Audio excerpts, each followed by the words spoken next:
모세는 히브리인 남자아이가 태어나면 모두 죽이라고 탄압하던 시기에 태어납니다. 그렇지만 이렇게 태어난 모세는 하나님의 은혜로 말미암아 바로 공주의 아들로 입양이 되어져서 살아가게 됩니다. 그리고 어느 날 히브리인을 돕다가 애굽을 죽게 만드는 사건이 발생이 되어집니다. 그로 말미암아 모세는 이제 도망자의 신세가 되어졌다는 것을 출애굽기 2장을 통해서 우리가 알 수 있습니다. 이제 미디안 광야로 도망간 모세는 미디안 제사장 이드로의 딸과 결혼하여 이제 양을 치게 됩니다. 이렇게 장인의 양을 치다가 광야 서쪽으로 양을 인도하면서 내려갔는데 그가 도착하여서 양을 먹이게 된 곳이 바로 어디냐면 호렙산이라는 곳입니다. 그래서 오늘 1절 말씀에 보면 모세가 그의 장인 미디안 제사장 이드로의 양떼를 치더니 그때를 광야 서쪽으로 인도하여 하나님의 산 호렙의 이르매라고 말씀하고 있습니다. 하나님의 산 호렙이라고 이렇게 명칭하고 있는데요. 바로 이 호렙산을 우리가 성경에서 잘 알고 있는 것처럼 신의 산을 말하는 겁니다. 그래서 이 호렙산을 하나님의 산이라고 부릅니다. 그런데 이렇게 하나님의 산이라고 부르는 이유가 무엇일까? 하나님의 산이라고 부르게 된 것은 첫째, 먼저 양을 치던 모세가 이 호렙산에서 하나님께로부터 거룩한 소명을 받았기 때문에 하나님의 산이라고 불려지게 됩니다.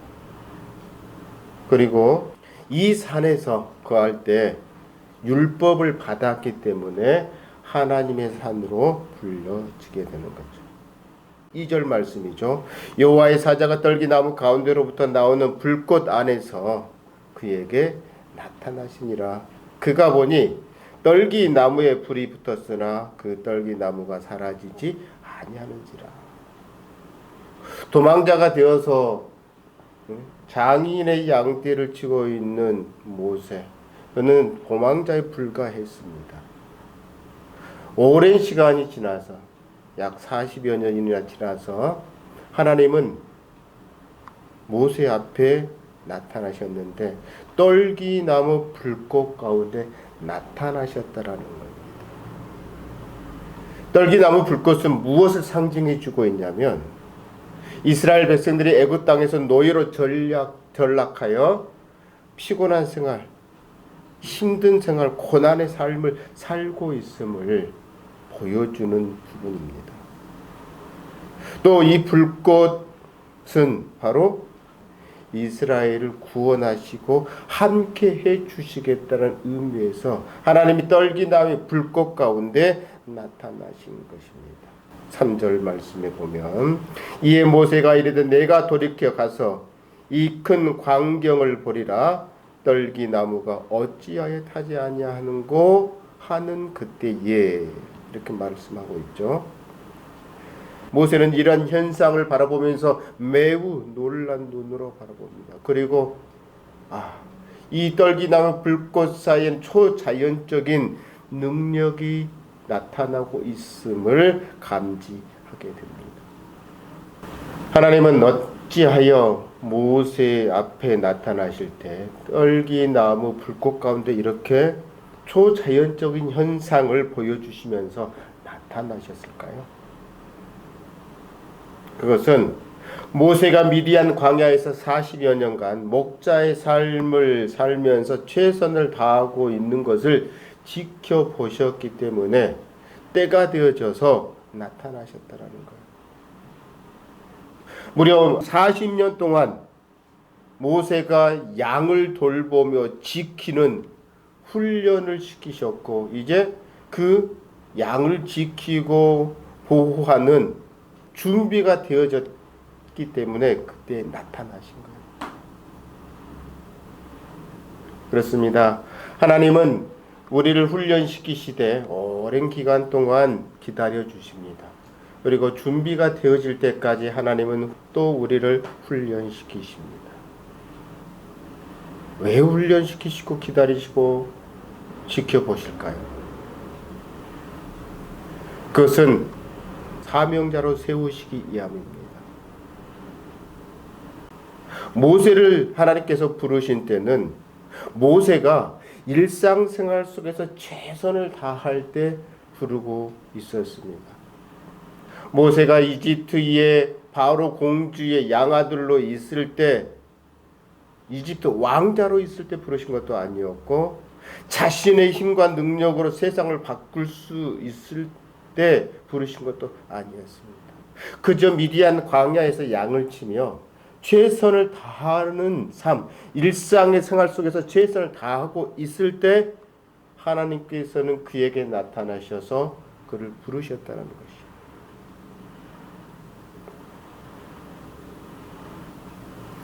모세를 부르신 장소는 모세가 늘 양떼와 함께 했던 일상의 삶 속에서 하나님이 나타나신 거예요. 그리고 모세를 부르시는 거죠. 4절 말씀에 보면 여호와께서 그가 보려고 돌이켜 오는 것을 보신지라 하나님이 떨기 나무 가운데서 그를 불러 이르시되 모세야 모세야 하시매 그가 이르되 내가 여기 있나이다. 5절 말씀에 보면 하나님이 이르시되 이리로 가까이 오지 말라 내가 선 것은 거룩한 땅이니 내 발에서 신을 벗으라 라고 이야기합니다. 그렇습니다. 모세를 부르신 것은 어떤 특별한 장소가 아니었습니다. 나라수의 양떼를 돌보는 그 장소가 그에게는 거룩한 장소가 되어졌다는 거예요. 부르심의 장소가 되었다는 거예요. 그렇습니다. 하나님께서 우리를 부르시는 장소는 바로 어디여야 되냐면 우리가 일상적인 삶을 살아가는 최선을 다하며 살아가는 그 삶의 장소가 부르심의 장소가 될 수 있다라는 것이에요. 하나님은 어떤 특별한 장소에 우리를 불러놓고 그곳에서만 하나님 부르심을 주시지 않는다라는 거예요.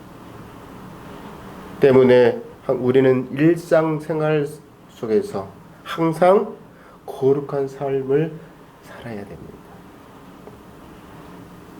왜 이렇게 일상 중에 거룩한 삶을 살아야 될까요? 6절 말씀에 또 이르시되 나는 내 조상의 하나님이니 아브라함의 하나님, 이삭의 하나님, 야곱의 하나님이니라.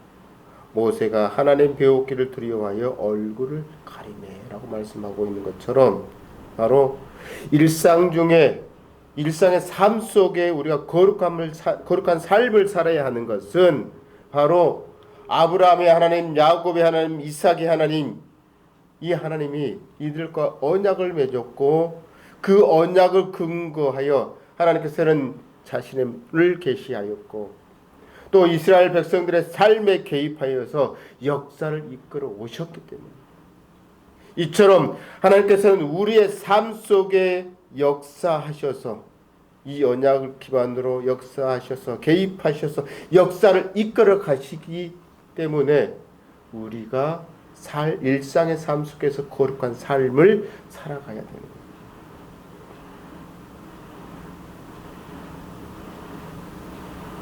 그렇습니다. 하나님은 우리가 일상의 삶 속에서 최선을 다할 때 하나님은 부르신다는 사실.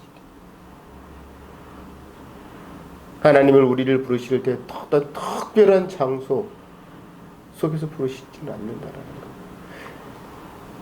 일상의 삶 장소 그 자체가 우리를 부르시는 곳이라는 것을 아시고 거룩한 삶을 살아가는 여러분이 되어주시기를 원합니다.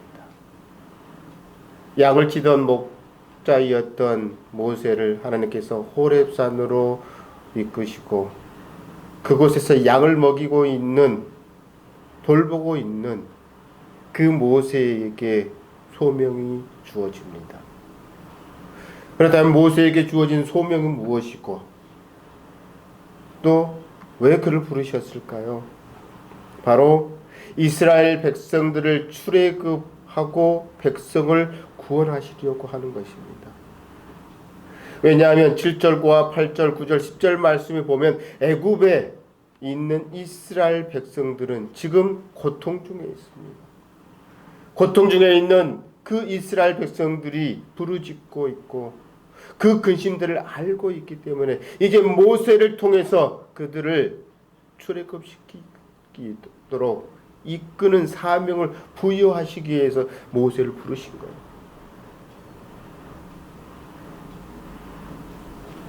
이스라엘 백성들 애굽 땅에서 인도하여 아름답고 젖과 꿀이 흐르는 땅으로 데려가서 바로 하나님께 온전한 예배를 드리게 하기 위해서, 이런 지도자가 되게 하기 위해서 모세에게 소명을 주신 거예요. 하나님은 어떤 사람을 부르실까요? 우리는 모세를 바라보면서 모세는 참 위대한 인물입니다. 위대한 지도자입니다. 모세와 같이 특별히 이렇게 특별한 사람을 부르실까요? 우리가 알아야 될 건 모세도 별 볼 일 없는 평범한 사람이었다는 것을 우리를 발견할 수 있습니다. 11절에 보면 모세가 하나님께 아뢰된 내가 누구이기에 바로에게 가며 이스라엘 자손을 애굽에서 인도하여 내리까 라고 고백을 하죠. 모세는 자신이 무능한 자임을 알았습니다.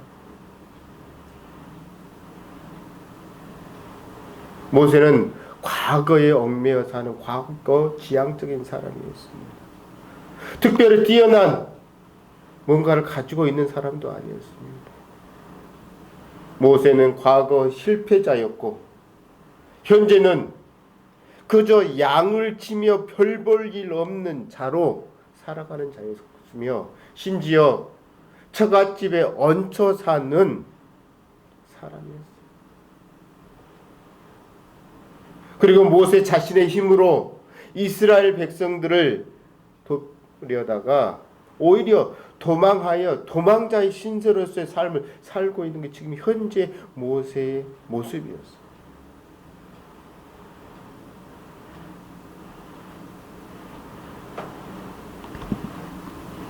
사사기 6장에 보면 기드온도 그랬습니다. 또 에레미야도 에레미야 1장에 보면 역시 자신이 부족함을 알았습니다. 모세 역시 나도 아무것도 아닙니다라는 자신의 무능함을 아는 사람이었기에 하나님의 부르심, 하나님의 소명을 주시는 그 소명에 의하여 하나님, 나는 아무것도 할 수 없는 자입니다 라고 고백을 하는 거예요. 바로 하나님은 어떤 사람을 부르시냐면 이렇게 모세처럼 자신의 무능함을 아는 사람을 부르신다는 거예요.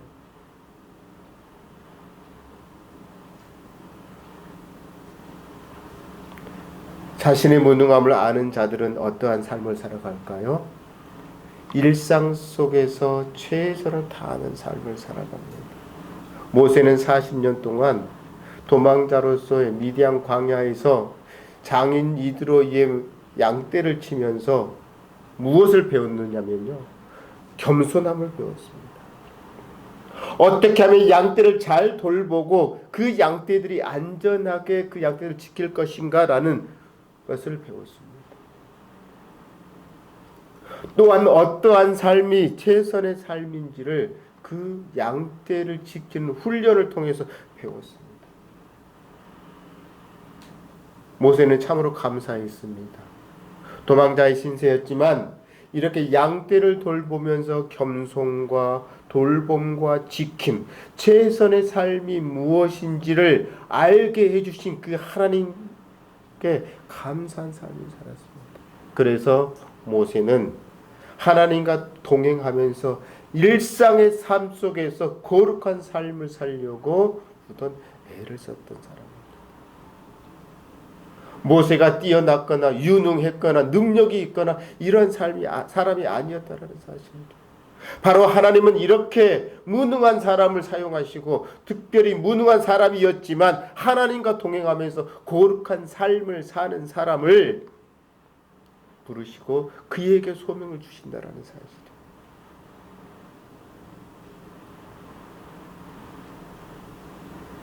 모세는 하나님이 부르시기 전, 또 하나님이 나타나기 전까지만 해도 바로 무엇이었냐면요, 과거 지향적인 삶.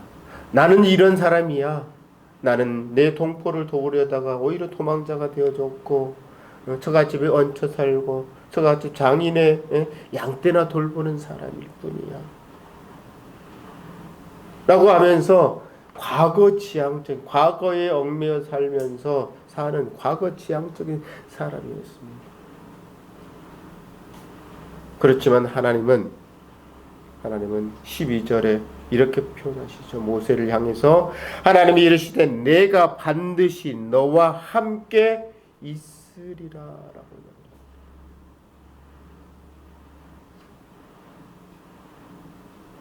모세의 삶은 부족한 삶, 자신의 무능함을 아는 자였고 하나님과 동행하지 않으면 안 된다는 것을 알았기 때문에 늘 하나님과 동행하는 자였습니다.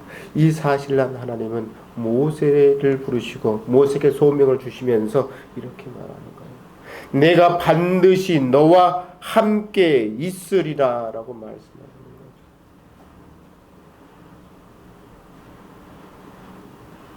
하나님의 이 말씀은 과거 지향적인 삶, 과거에 얽매여 살아왔던 모세의 삶을 완전히 뒤바꿔 주시는 겁니다.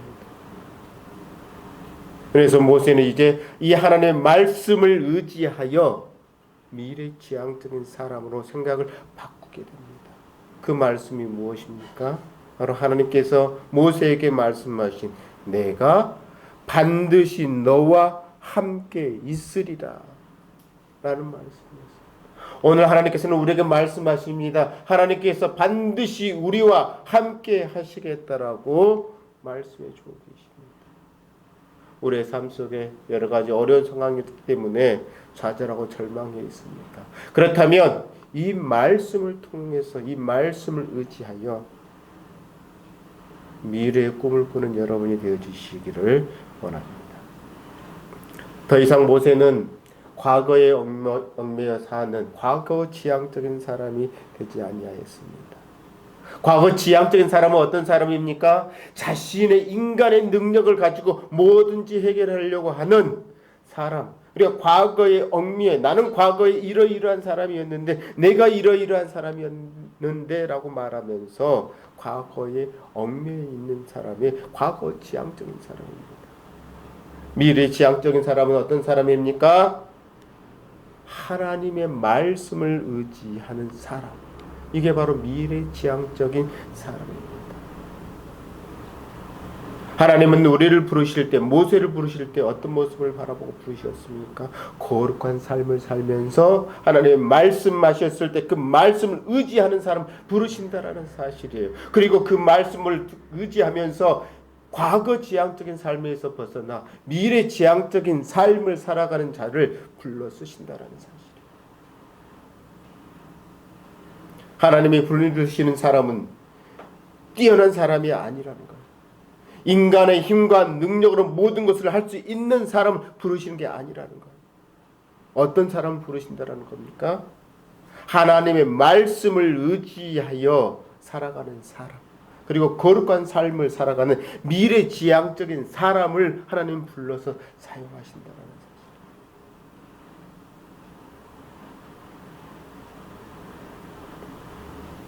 떨긴 나무 불꽃 가운데 나타나신 하나님은 바로 모세 앞에 나타나신 하나님은 과거 지향적인 삶을 살아가고 있었지만 하나님의 말씀을 통해 훈련을 통해 양을 치는 훈련을 통해 겸손과 돌봄과 지킴, 거룩한 삶이 무엇인지를 깨달은, 그리고 거룩한 삶을 살기를 원하면서 하나님과 동행하는 그 모세의 모습을 바라보면서 그를 부르셨던 거예요.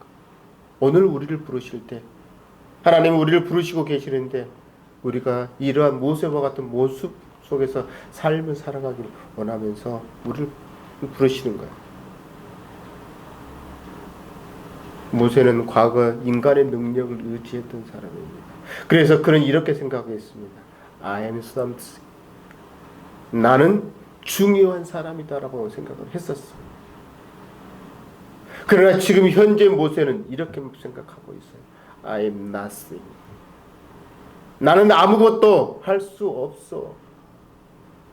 라는 생각에 빠져 있어요. 그러나 이제 모세는 하나님을 만나고 나서 이렇게 바뀌었습니다. 뭐라고 바뀝니까? I am everything in Christ. 그리스도 안에서 나는 모든 것을 할 수 있습니다. 라는 생각으로, 미래지향적인 생각으로 바뀌었다라는 사실입니다. 바로 하나님은요, 이렇게 미래지향적인 사람을 불러서신다라는 사실을 기억하시고, 과거에 얽매여 지쳐 낙심하고 있다면 하나님의 말씀을 의지하는 여러분이 되어주시기를 원합니다. 미래지향적인 사람은요, 일상의 삶 속에서 최선을 다하는 사람을 말합니다. 또 일상의 삶 속에서 경건을 통해서 경건한 삶을 살아가는 사람을 말합니다. 일상의 삶 속에서 경건의 삶을 살아가는 사람은요, 하나님이 부르실 때 하나님 내가 여기 있나이다 라고 대답합니다. 내가 여기 있나이다. 그리고 늘 거룩한 삶을 살려고 노력을 합니다. 그렇습니다. 하나님은 인간의 능력을 의지하는 과거 지향적인 사람보다는 하나님의 말씀을 의지하여 늘 일상의 삶 속에서 경건한 삶을 살아가는 미래지향적인 사람을 불러 사용하신다는 것을 기억하시고, 하나님과 동행하는 삶, 일상의 삶 속에서 거룩한 삶을 살아가는 여러분이 되어주시기를 주님의 이름으로 축원합니다.